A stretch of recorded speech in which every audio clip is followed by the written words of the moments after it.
Hello and welcome to a new episode of Mind Muscle Podcast. Our guest today is Gul Kazi. Hi Gulshan, how are you today? Hi, I'm good. So powerlifting, what got you to powerlifting? This was somewhere around 2016 when I was overweight, obese, and it was like a wake-up call for me because it was affecting my health, my daily activities, and then I just decided that I have to do something about it. So that's how I started eating clean, and I joined gym, and I used to do high intensity workout at that time. And I used to see people lifting in my gym. Yeah, it was mainly men. Yeah. And seeing them, I used to copy them literally, I didn't have a form or technique, but I used to just do on my own.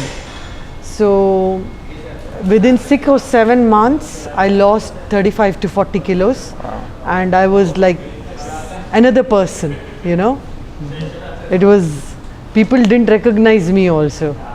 The people who saw me after like 6-7 months, they were like, who is this another person? It was like that. So somewhere around 2018, I met one of my now friend. Then he was a stranger to me. So he used to see me doing my own stuff in the gym, and he used to guide me those days. So he saw the potential in me, and he wrote a program, and we worked on it. And I think within 3-4 months of training under him, I even did my first competition in Dubai. And that time, for the first competition, I had deadlifted 140 kilos, Wow. Like, yeah, it was. And I had a record for the Desert Barbell gym that time. It was a meet record. Wow. So that's how I started my journey, like from a mother of 3 and being obese, and then getting into competitive powerlifting. So yeah, that's So just to have an understanding, powerlifting is mainly a male dominant sport, right? Where you have to lift. There is 3 type of lifts. Yeah, It's bench, squats, deadlifts. and deadlifts. Yeah. All right. So weren't you afraid to go into a men dominant sport and start something different, let's say? I didn't choose it, it chose me. I didn't choose it. It just happened.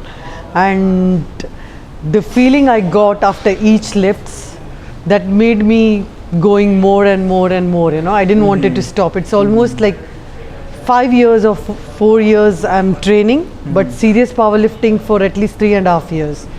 So yeah, people told me this is for men, you'll be bulky, you'll look like man. But no.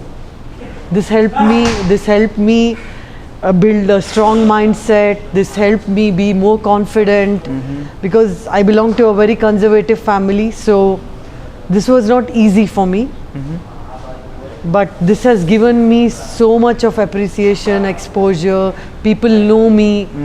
I had TV interviews, I had radio interviews, I came in newspapers. So this is everything for me now. So what did you achieve so far? I have record lifts. I have a national record for my deadlifts. I have unofficial world record for league, for pro league in Portugal. I have a world record. I have certificate from them. So in my body weight, in my age category, I have a record. When I see you lift, I've seen some of your Instagram posts. I see you very focused. You simply close your mind from everything around you and go straight to the barbell and hold it like you wanna kill it. And I feel this is how is your mindset from beginning. You started, you focus on your sport, you focus on your next small goal, and that's it. Yeah. What motivates you to actually go to the next milestone and next milestone? The after feeling. That's something, I've been asked, like, what do you get just going and picking these weights? What do you really get? The person who lifts only can feel it, you know. Yeah. I cannot explain the feeling, that that adrenaline rush you have, the feeling of, you know, knowing that you're so strong. Yeah. You know, you lift more than the men in your gym. So, and also this keeps me very, you know, consistent to the gym, because I know I have this goal, because I have a goal to deadlift 200 kilos, and it will be a record all over India for a 44-year-old woman to lift this, you know. So I'm working towards my goal each and every day, so that keeps me consistent to go to the gym. So yeah. Talking about you don't get anything from this, I know powerlifting is not that popular on the road, and it doesn't pay much. Yeah. So I believe you pay for your own expenses for any competition you participate in, whether this internally or you have to travel abroad. You bear the full expenses, right? How was that as a challenge for you? I had to. It's passion, and for my passion, I will not think twice. I will not think twice. Yeah, they were. My friends were supportive. My family was supportive, but it's my passion, so I don't mind spending on it. Nobody will understand it. Of course. And where is this passion taking you? What's I your want future? to. I want to do international competitions. That's my goal, and I'll be doing it soon. There were some, you know, barriers which I couldn't do this year, but I will do it next year. I won't give up. I like the way you think about, despite of all the challenges around you, despite of the environment, despite of what you hear from people, despite of all the circumstances around you, you're still consistent and going to gym almost on daily basis, right? And I have heard once that you spend around 3 hours in the gym. 3 hours, because our training is not that easy. There's lots to do. Other than these main 3 lifts, we have lots of accessory work. So I spend almost 3 hours in the gym. Wow, 3 hours is a long period. I spend around 45 minutes to 1 hour and I feel, okay, that's it. I'm gonna leave. It's a lot of time. So it's a lot of dedication, a lot of commitment. And I want to focus about the word commitment here, because for a lot of people, going to gym is a commitment which they cannot keep. And I've seen a lot of people around me where they go to gym, they pay for 1 year And they subscription didn't go. and they don't continue. What do you think, what could be some reasons that they don't actually continue? It's the mindset. This is not part of their lifestyle. For me, this is part of my lifestyle. I don't go to gym to lose weight or, you know,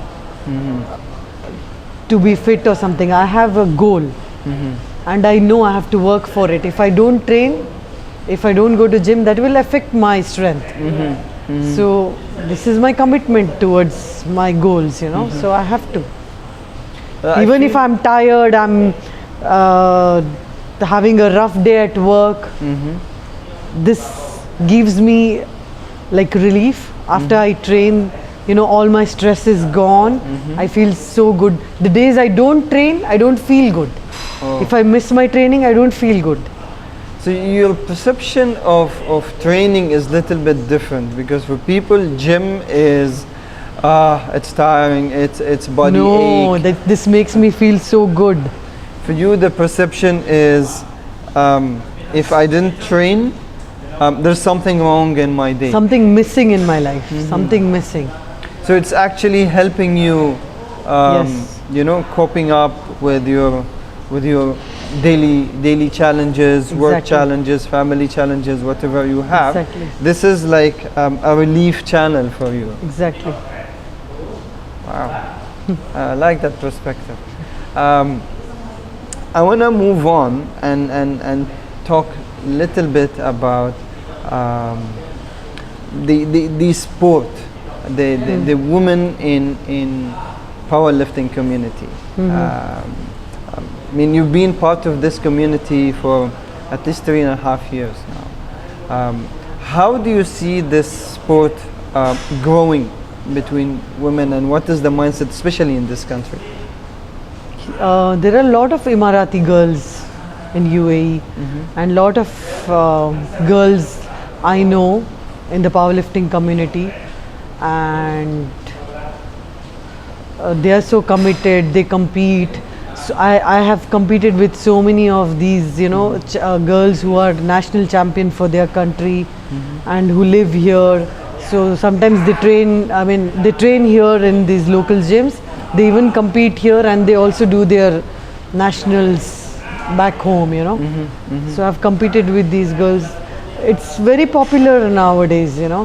People know the benefits in the long run, how it helps your overall health, your, you know, as you age, how lifting helps. But I have heard from a lot of people, because you're, especially the heavy lifts, it's not good for the back. How do you respond to that? No. It's That's very only heavy when you do with a bad form, bad technique. If you don't have a proper program, like, you know, for me, before I start training, I have at least 35 to 40 minutes of drill where I will stretch, I will, you know, have these drills which will help me, you know, loosen up my body. Like, you can't just go and deadlift 100, 150 kilos without warm-ups, you know. So, touch wood, till now I don't have any back injuries. So, this is just depends on person to person. Like, if you just go and do ego lifting, if you don't have a proper program, you will hurt yourself for sure. Okay, so your advice, if anyone wants to start, I would say any type of sport which is new to you, get Have the a help coach. of a professional. Yeah, So you don't injure yourself, you don't, exactly. you know, sometimes a move could look so simple and so easy, but it could be very harmful at the same Exactly. time. Right? Gulshan, at the end, one last question. In the world of powerlifting, if you want to see one thing changing, what is that one thing that you want to change? If you were a decision maker.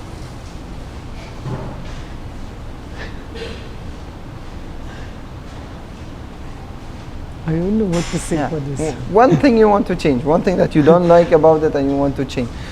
Being something in your country, being something with the federation here, being whatever. I wish there was more support from the government, like for me, from India. I wish they would support this sport like other sports.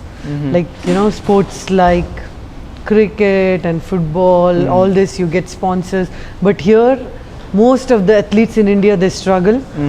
They struggle for the meets. They have to spend on their own, and it's very big on the pocket. Gulshan, thank you so much for your time. You're welcome. I appreciate your time. I appreciate you being here with us. Thank you. And I wish you a very good luck. Thank you so much. Thank you. Thank you.